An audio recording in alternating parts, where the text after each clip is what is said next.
திருப்பரங்குன்றம் விவகாரம் மிகப்பெரிய அளவுல ஒரு பேசு பொருளா மாறி இருக்கு. கடவுளினுடைய பெயரால் கலவரம் உருவாக்குவதை போல அயோக்கியத்தனமும் அராஜகமும் கிடையாது. கடவுளை கட்ட பஞ்சாயத்து பேர் வழியா நம்ம மாற்றக்கூடாது. இப்படி ஜி.ஆர். சுவாமிநாதன் போன்றவர்கள் மாறுகின்றார்கள் என்கின்ற போது இவரை உடனடியாக இங்கிருந்து மாற்ற வேண்டும், நீதித்துறையிலிருந்து அகற்ற வேண்டும். எச்ராஜா கலெக்டருடைய உத்தரவு என் கால் செருப்புக்கு சமம் அப்படின்னு பேசல. அவரை பற்றி பேசி என் தரத்தை நான் தாழ்த்தி கொள்ள விரும்பல. நான் ஒரு கருத்து சொல்லுகிற அளவுக்கு கூட அவர் தகுதியுடையவர் கிடையாது. கதையை கட்டுறதுல இவங்கள மாதிரி உலகமகா ஃப்ராடு கோஷ்டி கிடையாதுங்க.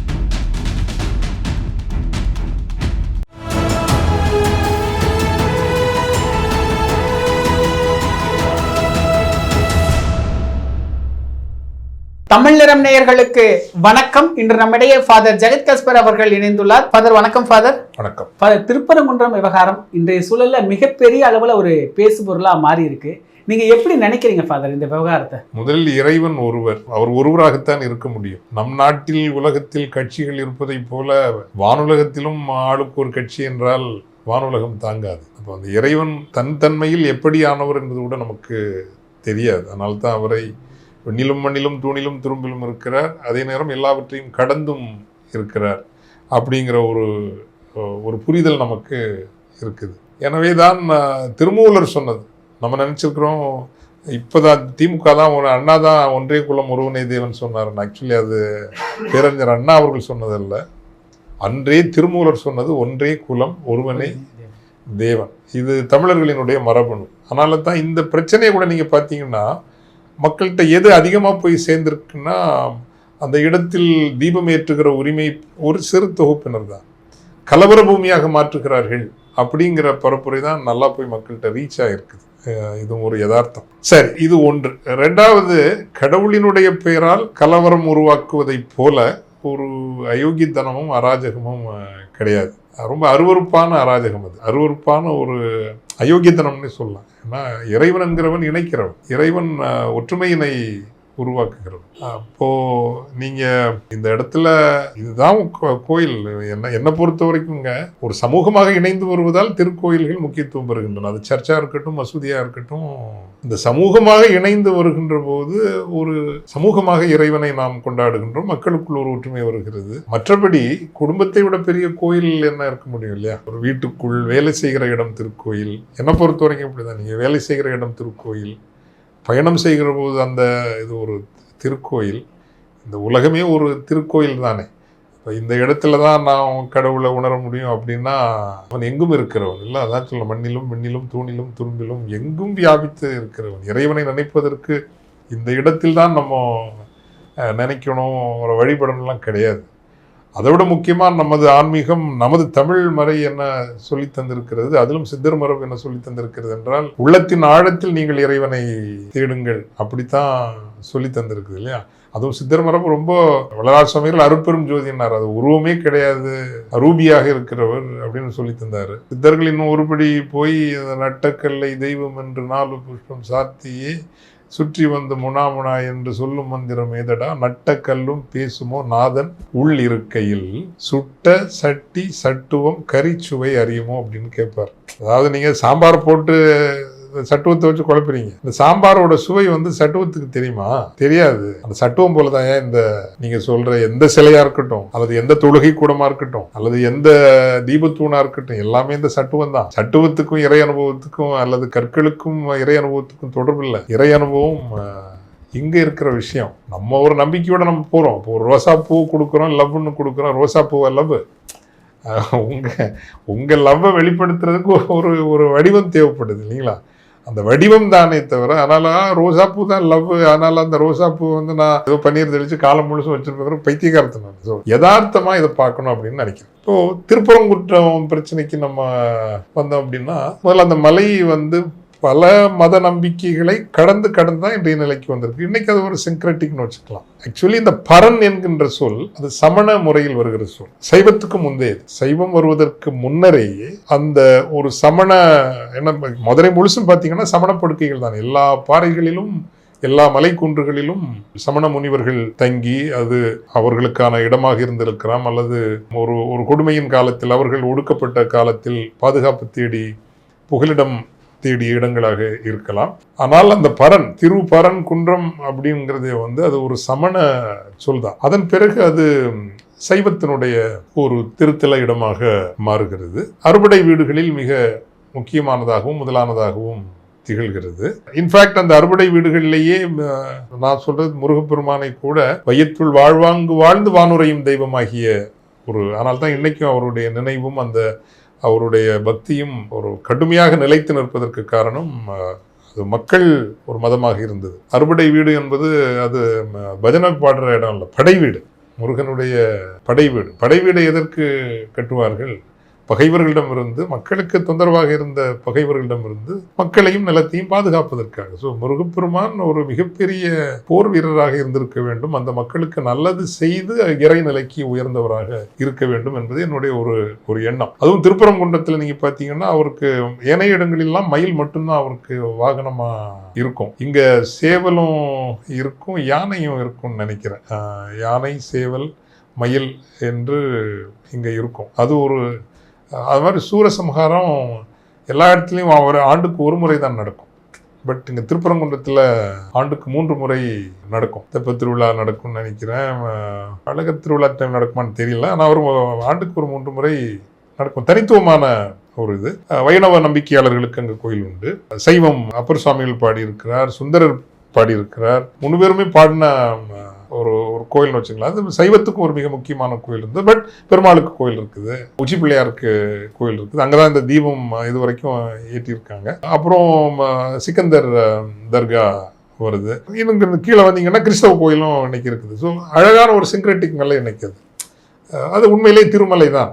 எல்லா நம்பிக்கையாளர்களையும் இணைக்கிற ஒரு மலை. இந்த RSS பரிவாரம் இவங்க வர வரைக்கும் அது அழகான எல்லாரும் போகலாம், எல்லாரும் ஒரு அனுபவம், அவங்கவுங்க விழாக்கள் அவங்கவுங்க கொண்டாடுவாங்க. இதை விட வேற என்ன அழகு? இறைவன் ஒருவன் என்று பல வழிகளை நாம் தெரிந்து கொள்கிறோம். வரலாற்று காலச்சூழல்கள் அதற்கான தேவையை உருவாக்குகிறது.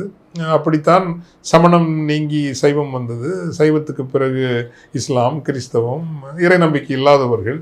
உண்மையில் அந்த மலையை பற்றி அதிகமாக எழுதியிருப்பதும் பதிவு செய்திருப்பதும் இறை நம்பிக்கை இல்லாதவர்கள். அவங்க தான் இயற்கையை தேடி செல்வார்கள். இவங்க வெறும் சாமியை தேடி போய் அங்கே இவங்களுக்கு தேவைக்கான ஒரு பூஜையை நடத்திட்டு வருவாங்களே தவிர, இயற்கை ஆர்வலர்கள், வரலாற்றை தேடுகிறவர்கள், தொல்லியலை தேடுகிறவர்கள், இவங்க உண்மையிலே அந்த மலையை தேடி மலையை பற்றிய பதிவுகள் அதிகமாக இறை நம்பிக்கை இல்லாதவர்கள் தான் செய்திருக்கிறார்கள். அதுவும் ஒரு அழகு தானே, சிறப்பு தானே இல்லையா? அப்போ இந்த மலை என்பது ஒரு சாரார் வரலாற்று உரிமை கொண்டாடக்கூடிய ஒரு இடம் அல்ல. எல்லா மதத்தவர்களும் அங்கு ஏதோ ஒரு வகையில் ஏதோ ஒரு காலகட்டத்தில் வந்திருக்கிறார்கள். முதல் உரிமை தேட வேண்டும் என்றால் அது உண்மையிலேயே எந்த மதமும் சேராத இயற்கை வழிபாடு இருந்த ஒரு காலம் இருந்திருக்கும் அல்லவா? மதங்கள் எல்லாம் ஒவ்வொரு காலகட்டத்திலும் வந்தவை தானே. அப்போ யாருக்கு முதல் உரிமை என்றால் இது இயற்கையை நம்புகிறவர்கள், இயற்கையை வழிபடுகிற அவர்களுக்கு முதல் உரிமை. அதற்கு பிறகு வரலாற்று ரீதியாக பார்த்தால் சமணத்திற்குத்தான் 2வது உரிமை, 3வதாக சைவத்திற்கு உரிமை இருக்கிறது, 4வதாக இஸ்லாத்திற்கு உரிமை இருக்கிறது.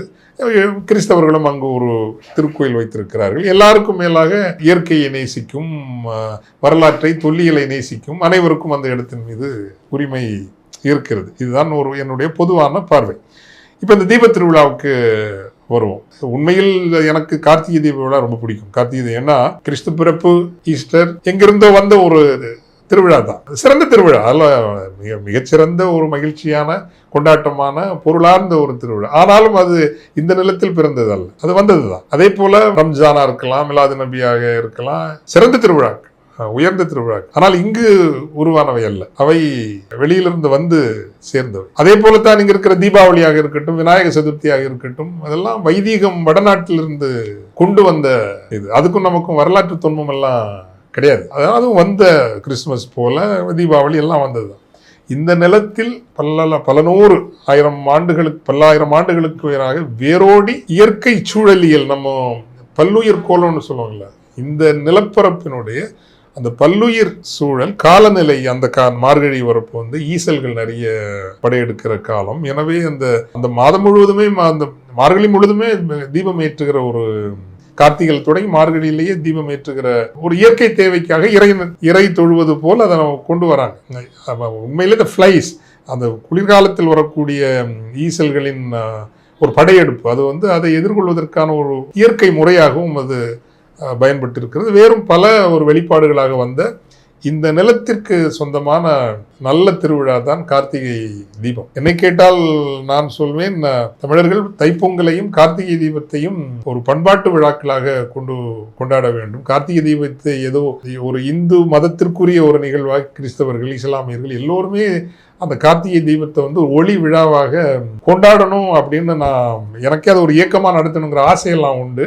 பட் பல வேலைகள் இதில் ஒவ்வொரு தடவையும் நான் ஜனவரி பிறக்கிறப்போ இந்த ஆண்டு கார்த்திகை தீபத்தை எடுத்து பண்ணணும்னு நினைப்பேன். ஆனால் அதுக்கான அவகாசங்கள் அடுத்த ஆண்டாவது செய்கிற முயற்சி பண்ணலாம். ஏன்னா அது தமிழர்களுடைய பண்பாட்டோடு மிகவும் ஆழமாக வேரோடிய ஒன்று. எனவே கார்த்திகை தீபம் ஏற்ற வேண்டுமா? கட்டாயம் ஏற்ற வேண்டும், அதில் ஒன்றும் மாற்று கருத்தே இல்லை. ஆனால் பிரச்சனை என்னன்னா, இந்த இடத்துல ஏற்றினாதான் கார்த்திகை தீபம் அதுக்கு சிறப்பு பெறும்னு வரப்போ தான் அதில் சிக்கல் பிரச்சனை வருது. எந்த இடத்துல நீங்கள் ஏற்றலாம், நீங்கள் கார்த்திகை தீபத்தை இங்கே ஏற்றலாம், அமெரிக்காவில் ஏற்றலாம், எங்கே வேணாலும் நீங்கள் கார்த்திகை தீபத்தை ஏற்றலாம். இங்கே ஏற்றினாதான் கடவுள் சிலிர்ப்படைவார் அப்படின்னா அப்படி ஒரு கடவுளே நமக்கு தேவையில்லை. அது ரொம்ப ரொம்ப சராசரியான கடவுள் இல்லை. இவங்கெல்லாம் பண்ணுறது கடவுளை நீங்கள் சராசரியாக மாற்றுவது. நானே சர்ச்சில் எல்லாம் சொல்லுவேன், நம்ம கடவுளுக்கு காணிக்க கொடுக்குறோம், பக்கத்து வீட்டில் பசியாக இருப்பான், அவனை பற்றி நம்ம கவலைப்பட மாட்டோம். சரி, கொடுக்குறது நம்ம அன்பை வெளிப்படுத்துறதுக்காக நம்ம கொடுக்குறோம், அதில் ஒன்றும் தப்பில்லை தான். பல நேரங்களில் நமது பெற்றோரின் நினைவாக செய்கிறோம், ஏதோ செய்கிறோம். எங்கள் பெரியப்பாலாம் அவங்களுக்கு பிடிச்ச கறி எல்லாம் வச்சு ஆண்டுக்கு ஒரு முறை படையல் வைப்பாங்க. அது ஒரு அழகான ஒரு நிகழ்வுன்னு வச்சுங்களேன். அது மாதிரி ஆசையில் நாம் வைக்கிற படையலை நம்ம அப்பாவும் தாத்தாவும் சாப்பிட போகிறாங்க. ஆனால் நமது அந்த பாசம் நினைவு விட்டு போகலையா, இன்னொன்று நினச்சிட்டு தான் இருக்கிறேன், இதெல்லாம் உனக்கு பிடிக்கும் இல்லை அப்படிங்கிற அந்த இது ரொம்ப ஒரு கவிதை இருக்குதுல்ல, அதில் ஒரு மூடமைன்னு சொல்ல மாட்டேன். அதனால் காணிக்கை செலுத்துவதோ இந்த மாதிரி சில சடங்குகள்லாம் செய்வதோ அது ஒரு வகையான ஒரு கவிதை தான் அதுவும். ஆனால் இதை செய்கிறதுனால கடவுள் மனம் மாறுவார்னு நினைக்கிறோம்ல, அப்படி நினச்சோம்னா அவர் அரசியல்வாதி ஆகிடுறார். நாம் பாடுற பாட்டையும் நாம் பண்ணுற பூஜையும் பார்த்தா இவனுக்கு இன்னைக்கு இதை போடுவோம், இவனுக்கு இதை பண்ணுவோம் அப்படின்னா அவர் கட்ட பஞ்சாயத்து பேர்வழி. அவர் கடவுள் கிடையாது. கடவுளை கட்ட பஞ்சாயத்து பேர்வழியாக நம்ம மாற்றக்கூடாது. ஸோ அப்படி பார்க்குறப்போ இது இங்கே பண்ணாதான் அது தீபம் இது இப்படிங்கிற ஒரு நிலைப்பாடு எடுக்கிறது அது அறிவு குறைவான மூடமையான ஒரு நிலைப்பாடு. இப்போ வரலாற்று ரீதியாக இவங்க இந்த சர்ச்சைகளுக்கெல்லாம் வித்திடுறவர் நீதியரசர் ஜி.ஆர். சுவாமிநாதன். என்ன கேட்டால் I think this is the time, இப்போதான் இதுக்கான நேரம்னு நினைக்கிறேன். நீதித்துறையை நாம் பொது ஒரு தர்க்கத்திற்கு கட்டாயம் கொண்டு வரணும். ஏன்னா இந்தியாவை இப்போது ஆள்வது என்பது ஜனநாயக சக்திகள் அல்ல, அது ஒரு பாசிச சக்திகள், பெரும்பான்மைவாதத்தை நம்புகிற ஒரு பாசிச சக்திகள் தான் இந்தியாவை ஆளுகின்றன. அவர்களினுடைய கடைசி அதிகார பீடம் என்பது நீதித்துறை. நீதித்துறைக்கு தெரிவு செய்யப்படுகிறவர்கள் அவர்கள் கொள்கை சார்ந்தவர்களாகத்தான் இருக்கிறார்கள். கலவரத்தை கட்டுப்படுத்த வேண்டியவர்கள் ஒரு மனிதநேயம் இணக்கப்பாட்டை நோக்கி சமூகத்தை கடைசியாக அரசியல்வாதிகளும் அதிகாரிகளும் தவறிவிட்டால் கூட அந்த மனிதநேயத்தின் பால், மனித உரிமைகளின் பால் நின்று காப்பாற்ற வேண்டிய கடமை பொறுப்பு நீதி அமைப்பிற்கு இருக்கிறது. ஆனால் கலவரத்திற்கு கால்கோள் விழா நடத்துகிறவர்களாக இன்றைக்கு நீதித்துறை எல்லோரையும் சொல்லலை, இப்படி ஜி.ஆர். சுவாமிநாதன் போன்றவர்கள் மாறுகின்றார்கள் என்கின்ற பொழுது இவரை உடனடியாக இங்கிருந்து மாற்ற வேண்டும், நீதித்துறையிலிருந்தே அகற்ற வேண்டும். இவர் கடந்த காலத்தில் வழங்கிய இது போன்ற தீர்ப்புகள், நீங்கள் பல கிறிஸ்தவ நிறுவனங்களுக்கும் இது போலத்தான் RSS சார்பாக நின்று அவர் தன்னை ஒரு வெளிப்படையாக சனாதனியாகவும் RSSகாரராகவும் வெளிப்படுத்துகின்ற போது ஒரு தொடர் போராட்டம் என்பது ஜனநாயக ரீதியான ஒரு போராட்டம். இவங்களை எக்ஸ்போஸ் பண்ணித்தான் ஆகணும். பிகாஸ் ஒரு அரசியல், அதுவும் இந்த மாதிரி ஒரு கலவரத்தையே தூண்டுகின்ற அளவுக்கான எல்லாருக்கும் சில சார்பு நிலைகள் இருக்கும். அரசியல் சார்பு நிலை, மத சார்பு நிலை, சாதி சார்பு நிலை, கடுகளவும் இல்லாமல் எல்லோரும் செயல்படுகிறார்கள் என்று நாம் சொல்வதற்கு இல்லை. ஆனால் ஒரு டோஸ் இருக்குல்ல, எதுவுமே மிகையின் நஞ்சாகும்னு சொல்லுவோம்ல, ஒரு மிகை இல்லாமல் கொஞ்சம் அப்படி இப்படின்னு இப்போ ஹைகோர்ட்டில் போய் பார்க்குறோம், முகத்தை பார்த்து சில நேரம் தீர்ப்பு கொடுக்குறாங்க. எந்த சீனியர் கவுன்சில் வராரு, ஸோ இந்த சார்பு நிலை என்பது இல்லாமல் இருக்காது. ஆனால் கலவரத்தையே தூண்டுகின்ற அளவுக்கு, கலவரத்திற்கான ஒரு களத்தை உருவாக்கி கொடுக்கின்ற அளவுக்கு நீதி அரசர்கள் என்று சொல்லிக் கொள்கிறவர்கள் நடக்கிற போது ஒரு தொடர் போராட்டம் என்பது இங்கு தேவைப்படுகிறது. அதை அரசியல் கட்சிகள் செய்ய முன்வரவில்லை என்றால், சமூக ஆர்வலர்கள் கூட ஒருவேளை மத சார்ந்து நின்றார்கள் என்றால் சிறுபான்மையினரை முன்னெடுப்பது ஒன்று கூட தவறு இல்லை, ஒன்றும் தவறு கிடையாது. காரணம் அது அவர்களினுடைய எதிர்காலம் தொடர்புடையது. இப்படியே நீங்க போனீங்கன்னா இன்னும் இவர்கள் ஆட்சியில் தொடர்ந்தால் ஒரு 10-20 ஆண்டுகளில் நீதித்துறை முழுதும் அவர்களினுடைய ஆட்களாகத்தான் வந்து அமர்வார்கள். அப்போ அமெரிக்கா போன்ற நாடுகளில் ஒருவர் ஒரு உயர்நீதிமன்ற அளவுக்கு நியமிக்கப்பட வேண்டும் என்றால் மக்களினுடைய நேரடி ஓட்டெடுப்பு தான் அவர் வர முடியும். இப்போ இன்னாரும் இல்லை, அரசு முன்வைக்கும் அவரை பெரும்பான்மையான அந்த நிலத்தின், அந்த மாநிலத்தினுடைய மக்கள் ஏற்றுக்கொண்டால் மட்டும்தான் அவர் நீதியரசராக நியமிக்கப்பட முடியும். அந்த முறை தமிழ்நாட்டிலையும் கட்டாயம். ஏன்னா இப்போ இருக்கிற நிலைமையை பார்த்தா வந்து கேள்வியே கேட்கப்பட முடியாத அதிகாரத்தை கையில் வைத்துக்கொண்டு இப்படிப்பட்ட கலவர செயல்களை செய்வது என்பது மிக தீவிரமாக நம்ம காண வேண்டிய ஒரு விஷயம். ஏன்னா எல்லாருக்கும் தெரிஞ்ச ஒரு விஷயத்தை ஏற்றுக்கொள்ளாமல் கலவரத்துக்காக இந்த நீதியரசர் வழியை நடத்தியிருக்கிறார். இப்போ எல்லாருக்கும் தெரிஞ்ச விஷயம் என்னன்னா, திருப்பரங்குன்றம் அல்லது இந்த குறிப்பிட்ட கல்தூன் சொல்றாங்கல்ல, இப்போ ஏதோ அங்கு தீபம் ஏற்றுவதற்கு அனுமதி இல்லைங்கிற மாதிரி ஒரு தோற்றப்பாட்டை உருவாக்குகிறார். இல்லை, காலம் முழுவதும் அங்கு உச்சிப்பிள்ளையார் கோயில்ல வந்து தீபம் ஏற்றப்பட்டு வந்திருக்கிறது. அந்த தீபம் இந்த ஆண்டும் ஏற்றப்பட்டது. அதனால வந்து தீபம் ஏற்றுவதற்கு அங்கு யாரும் தடையை விதிக்கல. திராவிட முன்னேற்ற கழக அரசு ஏதோ இந்து மக்களுக்கு எதிரான அரசு, தீபம் ஏற்ற அனுமதிகள் கிடையாது. உண்மையில இந்த அரசில் தான் சுயநலவாதிகளிடம் சிக்கியிருந்த பல்லாயிரம் கோடி பெறுமதியுடைய இந்து கோயில்களினுடைய சொத்துக்களை இந்த அரசு மீட்டெடுத்திருக்கிறது. மிகப்பெரிய செயல். இந்த அரசு தான் அறநிலையத்துறை பணத்தை பயன்படுத்தி கல்லூரிகள், கல்வி நிலையங்கள் உருவாக்க தொடங்கி இருக்கிறது. அந்த சத்திரம் 1000 கட்டல், ஆலயம் 10,000 நட்டல், அன்ன யாவினும் கோடி புண்ணியம் வாங்கோர் ஏழைக்கு எழுத்து அறிவித்தல். ஆரம்ப கல்வியில் கல்லூரிகளை கட்டுகின்ற அளவுக்கு அறநிலை மிகப்பெரிய செயல்களை இந்து அறநிலைத்துறை ஊடாக இந்து சமூகத்திற்கு ஆக்கப்பூர்வமான செயல்களை இறை நம்பிக்கை இல்லாதவர்கள் என்று சொல்லிக் கொள்கிற திராவிட கட்சியினர் செய்கிறார் என்பது சிறப்பு, இந்த காலத்தினுடைய மிகப்பெரிய சிறப்பு. எனவே அங்கு கார்த்திகை தீபம் ஏற்றப்பட்டது, தடை எதுவும் இல்லை. இவங்க என்னன்னா மலை உச்சியில போய் ஏற்றணும். அதுவும் இந்த சிக்கந்தர் தர்காவுக்கு பக்கத்துல இருக்கிற 15 மீட்டர்ல தான் இருக்கிற, 15 அடியா மீட்டரான்னு தெரியல, 15 மீட்டர்ல இருக்கிற அந்த கல் தூண்ல தான் ஏற்றணும். அந்த கல் தூண் வந்து ஏதோ காலத்திற்கு முந்தைய கல் தூண் இப்படிங்கிற கதையை கட்டுறதுல இவங்கள மாதிரி உலகமாக ஃப்ராடு கோஷ்டி கிடையாதுங்க. ஒரு கதையை கட்டி அந்த கதையை உண்மைன்னு நம்ப வைக்கிறதுல வந்து கோபெல்ஸ் எல்லாம் 1000 கோபெல்ஸ் மிஞ்சிடுவாங்கன்னு வச்சுங்களேன். அப்போ நான் சொன்ன மாதிரி அந்த இடத்துல உச்சிப்பிள்ளையார் கோயில்ல தீபம் எல்லா ஆண்டுகளைப் போல இந்த ஆண்டும் ஏற்றப்பட்டது. என்ன பிரச்சனைன்னா, அங்க இருக்கிற அந்த சிக்கந்தர் தர்கா அங்க எப்படி வந்தது? 1310 வந்து சுந்தரபாண்டியன் காலம் நினைக்கிறேன். சுந்தரபாண்டியன் காலத்துல தான் அந்த குடும்பத்துக்குள்ள பிரச்சனை வருது. அலாவுதீன் கில்ஜியோட உதவியே ஒரு தரப்பு தேடி போறாங்க. அவங்க வந்தாங்க, எல்லாரையும் காலி பண்ணிட்டு அவங்க ஆட்சியை பிடிக்கிறாங்க. பட் ரெசிஸ்டன்ஸ் இருக்குது, அதுக்கு எதிர்ப்பு தொடர்ந்து கொண்டே இருக்குது. அதுக்கு நாயக்க மன்னர்களுடைய உதவியை ரெசிஸ்டன்ஸ் தேடுறாங்க. அவங்க எல்லாம் வந்து இவர் சிக்கந்தர் மன்னர் இருக்கிற நேரம், அவர் தப்பி ஓடுற நேரம் அவர் வந்து அங்கு படுகொலை செய்யப்படுகிறார். அவருடைய நினைவாக பொதுவாக மசூதின்னா இறைவன் தொழுகை கூடம், தர்காங்கிறது உங்களுக்கு தெரியும், இந்த இஸ்லாமிய துறவிகள், சூஃபிகள் இவர்களினுடைய நினைவிடங்களிலோ இல்லை நினைவாகவோ கட்டப்படுவது. அங்கேயும் ஒரு திருவிழாக்கள்லாம் நல்லா தான் நடந்து வந்து கொண்டு இருக்கிறது. அந்த இடத்துக்கு போய் இவங்க தீபம் ஏற்றணும்னு வரிஞ்சு கட்டிட்டு நிற்கிறாங்க. இதில் தான் வந்து சிக்கலே வருது. இப்போது இவங்க சொல்கிற அந்த தூண் வந்து கதை பிரமாதமாக விடுறாங்க. அது ஐயன் சிவபெருமானே நிறுவியதுன்னு ஒரு கதையை விடுறாங்க. வந்து அது கிடையாது, உறுதியாக கிடையாது. அதுக்கப்புறம் வந்து இது என்னது சோழர் காலத்து சொல்கிறாங்க, கிடையவே கிடையாது. பாண்டியர்களால் நாட்டப்பட்டன்னு சொல்கிறாங்க, கிடையாது. ஏன்னா அது எந்த வரலாற்று ஆவண தரவுகளும் உண்டு. வரலாற்று ஆவண தரவுகளின்படி உலகத்திலேயே பிரித்தானியர்கள் செய்த மிகப்பெரிய செயல் என்பது சர்வே. அது சாதாரண செயல் கிடையாது. நீங்கள் நினச்சி பாருங்க, 1802 தொடங்கி 1880 முதல்ல முடிக்கிறாங்க. அதுக்கப்புறம் கன்னியூ பண்ணுறாங்க. அந்த பூர்வாங்கமாக இந்தியா முழுவதையும் நம்ம இன்னைக்கு நம்ம பண்ணுறோம் இல்லைங்களா. நீங்கள் ஒரு லேண்ட் வாங்க போனீங்கன்னா சர்வேக்கல்னு சொல்கிறோம். வெள்ளக்கார இந்த நாட்டுக்கு செய்த மிகப்பெரிய பங்களிப்புகளில் ஒன்று இந்த சர்வே. அந்த சர்வேக்கு நீங்கள் பார்த்தீங்கன்னா தொடங்கினதுங்க தாமஸ் மவுண்ட்ல தான் தொடங்கினாங்க. சென்ட் தாமஸ் மவுண்ட் இருக்கு இல்லைங்களா, இந்தியாவுக்கான ஒட்டுமொத்த சர்வேயும் தொடங்கினது. அந்த சர்வேக்கு வந்து ஒரு முக்கோண பார்வைங்கிறது அவசியம். அது என்ன சொல்ல ட்ரையாங்குலர் சர்வே ஒன்று சொல்லுவாங்க. மதுரையே வந்த அன்னைக்கு திருப்பரங்குன்றத்தோட சிறப்பு என்னன்னா, நீங்கள் எல்லா மலையையும் பார்க்கலாம், சமவெளியும் பார்க்கலாம், எல்லாம் பார்க்கலாம். நாங்கள் மேலே ஏறி நின்னீங்கன்னா அங்கிட்டு நீங்கள் உங்களுக்கு பார்த்தீங்கன்னா அழகர் கோயில் தெரியும், அலங்காநல்லூர் தெரியும், ஒத்தக்கடை தெரியும், நாகமலை தெரியும். இது எல்லாமே நான் ஏறி பார்த்துருக்கேன்.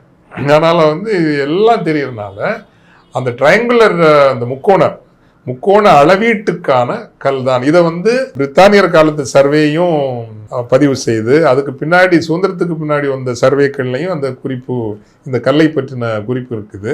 அந்த திருப்பரங்குன்றத்தை பற்றின எல்லா தரவுகளையும் போஸ்ன்னு ஒருத்தர் 1981 எழுதியிருக்காருன்னு நினைக்கிறேன். தமிழக தொல்லியல் துறை தான் அதை வெளியிடவும் செய்திருக்கிறது. அதன்படியும் இது வந்து ஒரு சர்வேக்காக நிறுவப்பட்ட ஒரு தூண் தான். இது ஒன்றும் வந்து கார்த்திகை தீபத்துக்காக சிவபெருமானோ சோழர்களோ பாண்டியர்களோ நிறுவிய கல் அல்ல. அப்படி நிறுவப்பட்டதற்கான எந்த சான்றும் இல்லை. சான்று என்பது இது தொல்லியல் மன்னிக்கணும், இந்த நில அளவைக்காக பிரித்தானியர்கள், அதுவும் அவர் பேர் நான் மறந்துட்டேன், ஒரு பெரிய கேர்னல் நினைக்கிறேன், அவர் கேர்னல், அவர் ஒருத்தரால் நிறுவப்பட்டன்னா ஒரு ஊன்றப்பட்ட அந்த கல். அதை வச்சுட்டு இவ்வளவு ரகலை பண்ணுறாங்களே, இவ்வளவு கலவர காட்டுறாங்கன்னா இது என்ன? இதுக்கு வந்து ஒரு நீதியரசர் துணையாக இருக்கிறாரு.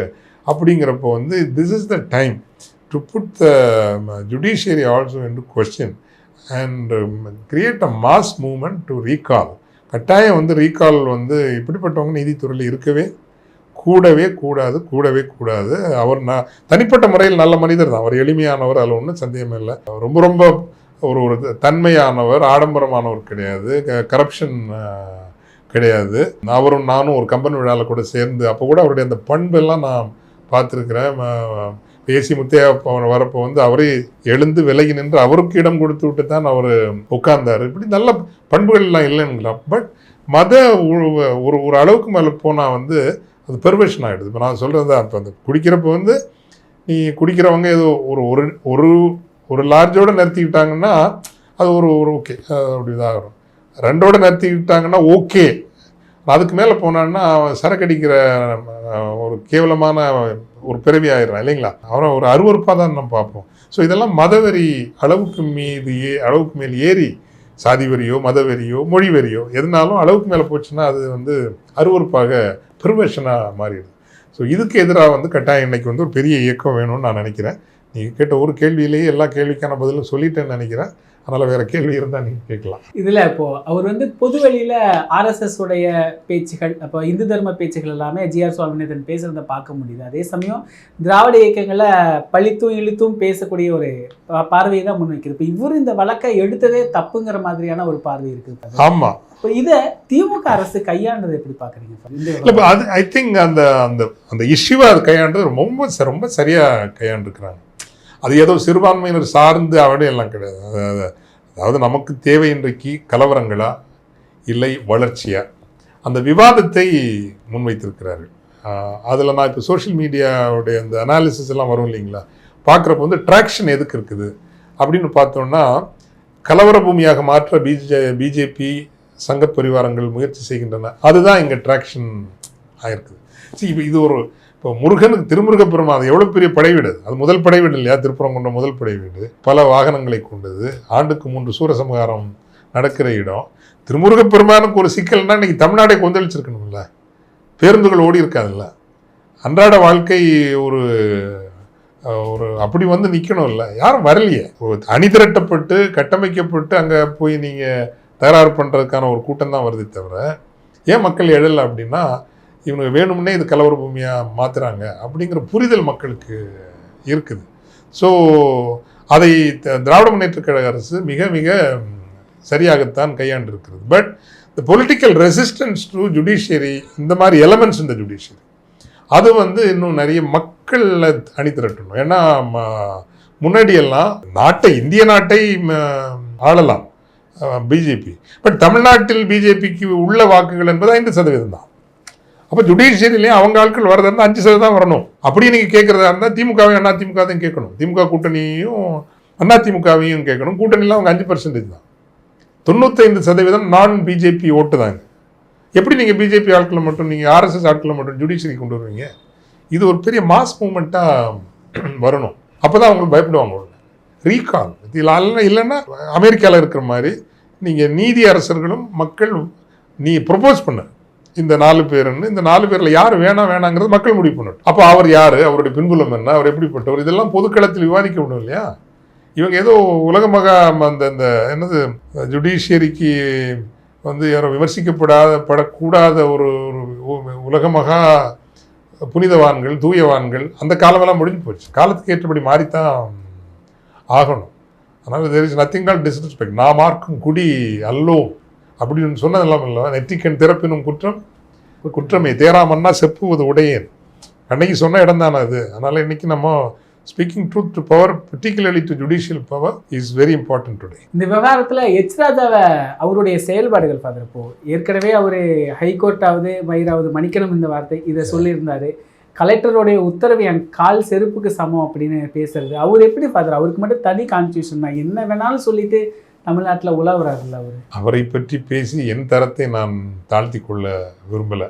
நான் ஒரு கருத்து சொல்லுகிற அளவுக்கு கூட அவர் தகுதியுடையவர் கிடையாது. என்னை பொறுத்த வரைக்கும் இணக்கப்பாட்டையும் மனித நேயத்தையும் பரிவு, அன்பு, மன்னிப்பு, பொறுமை, இது போன்ற உயர்ந்த அறநெறிகளை இந்த மனித சமூகம், நாம் எல்லோருமே மனிதர்கள், தவறுகிறவர்கள். நாம் பெர்ஃபெக்டே கிடையாது, இம்பெர்ஃபெக்ட். ஞாயிற்கடையாய் கிடந்த அடியேற்கு தாயிற் சிறந்த தயாவான தத்துவன்னு தான் மாணிக்க வாசகர் கூட இல்லையா? மலம் 9 வாயிற்குடல் மலங்க புலனைந்தும் வஞ்சனை செய்ய விலங்கு மனத்தால் விமலா உனக்கு கலந்த அன்பாகி அப்படின்னு ஒரு பாட்டு வரும் இல்லைங்களா? கலந்த அன்பாகி, அதாவது இப்படியெல்லாம் இழிநிலையில் இருக்கிற என்னையே நீ என்ன நேசிச்சிருக்க, நான் அந்த பக்தி தான் இங்கே இருக்கிற பக்திங்க. ஸோ இந்த வெறுப்பை விதைக்கிறவர்கள் மனிதகுல எதிரிகள். அவர்கள் பரிதாபத்திற்குரியவர்கள் அல்ல, அச்சத்திற்குரியவர்கள், மிகவும் அச்சத்திற்குரியவர்கள். அச்சத்திற்குரியவர்கள் நல்ல மனிதர்களாக இருக்க முடியாதுல்ல, மனிதர்களாகவே இருக்க முடியாது. மனிதர்கள் அல்ல, சக மனிதர்கள் மீது. ஆனால் அடிக்கடி இந்த வார்த்தை சக மனிதர்கள் மீது. இப்போது நான் இப்போ மார்வாடிகள் குஜராத்திகளுக்கு இங்கே தமிழர்களை பாதுகாக்கணும்னு பேசுவேன். பட் ஒரு குஜராத்தி யாராவது இழுத்து போட்டு அடித்தாங்கன்னா அவனுக்கு முதல் பாதுகாப்பாக நான் தான் போய் நிற்பேன். அவனை பார்த்து நீயும் படி, நீயும் போய் ஊரெல்லாம் நீ பிஸ்னஸ் பண்ணு, நம்ம பிஸ்னஸை தக்க வச்சுக்கிறதுக்கு என்னென்ன வழியோ அதெல்லாம் நம்ம பார்க்கணும். அவனை ஃபிசிக்கலாக வயலன்ஸ் அன்லீஷ் பண்ணுறதுக்கு நமக்கு உரிமை கிடையாது. ஸோ அதனால் இந்த நான் பதில் சொல்லுகிற அளவுக்கு ஒரு ஒழுக்க தகுதியோ அறத்தகுதியோ உடையவர் அல்ல அவர். நிகழ்கால அரசியல் குறித்து பல தகவல்களை பகிர்ந்து கொண்டதுக்கு நன்றிங்க. இதே போன்று நிகழ்கால அரசியலின் சாரம்சங்களை அரசியல் ஆளுமைகளின் நேர்காணல் வழியே தொடர்ந்து காண தமிழ் நிறம் வலையொலியை சப்ஸ்கிரைப் செய்யுங்கள். தங்களின் மேலான கருத்துக்களை கருத்துளை பெட்டியில் பதிவிடுங்கள். நன்றி, வணக்கம்.